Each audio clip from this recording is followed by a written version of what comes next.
nice to meet you all. At Zordi, our mission is to feed the world high-quality food. And to achieve that mission, we've been building the world's first AI robotic greenhouses right here in the New York region. It is no surprise to this group that climate change and labor shortage is making farming really, really challenging. And over the past 10 years, there have been many indoor farming solutions that have been proposed with really high capex and really high opex and very minimal automation when it comes to how to handle these crops. And ultimately, none of these are even close to meeting the cost of production of the field. So we started by asking this question and trying to really understand what are the key ingredients and success factors that's needed to build an indoor farming solution that's ultimately climate resilient and make it be able to compete with the field. So our key insight is that instead of going completely indoors, where you require like high capex and high opex throughout, go back to traditional high tunnels and hoop houses and combine that with the state-of-the-art robotics and AI that we can bring in to really make low capex and low opex solution. And with that, we can, at scale, actually meet the field cost of production. And this has all been happening right here in the New York region in our first facility in Oakville, New York. What you're seeing here is where we've been testing our robots and AI with our first crop, strawberries, and we've been delivering these fresh produce to the retail stores in Manhattan, New York, New Jersey, and beyond. And been testing this with other crops as well. The technology conceptually is very simple. We have an amazing set of robots that are handling all the hard work of manual labor, harvesting, sorting, packing, and monitoring these plants. And AI, what's really unique that we've been building is that it is really supporting the farmers and operators to do the decision-making day-to-day on what to do at the farm. Now, we have a pretty unique business model. We're not only operating our own farms, but scaling with partner farms. We grow and sell our fresh produce under Zordi brand to these retail partners, including Wegmans and H Mart. And our partner farms, when they join Zordi, they're not just purchasing the robots, but they're actually becoming part of the brand. So we provide them our exclusive genetics, the cultivation manual, and the robots and AI as a service. And we bring the produce that are packed by our robots to our retail customers. And by doing that, partner farms no longer have to worry about the two things that they've been worrying about the whole time. How do I grow these well, efficiently, and how do I sell these well? And it's a win-win-win solution for all parties because partner farms get to scale, we get to really hyperscale with these partner farms, and our retail partners get to really enjoy high-quality fresh produce year-round for their customers. What I wanted to emphasize is that indoor farming is ultimately very climate resilient and sustainable.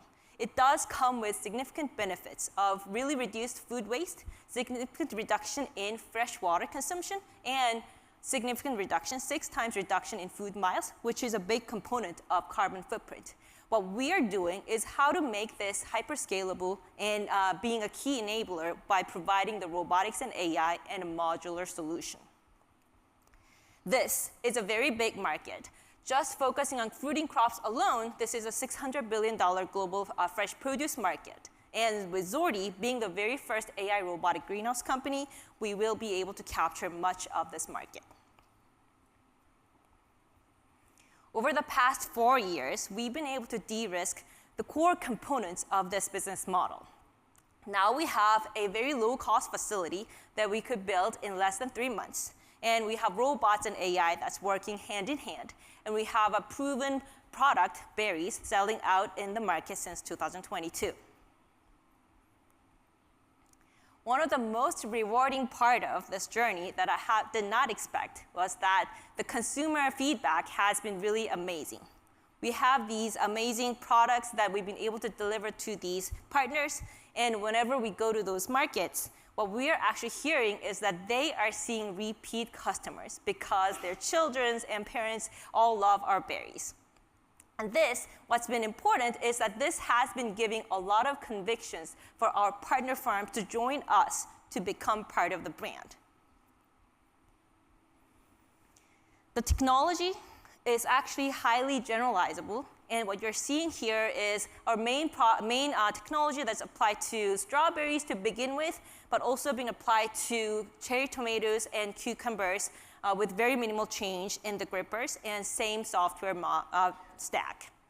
So over the next 5 to 7 years, as we focus on how to make these partner farms successful, we will be expanding to these crops as well.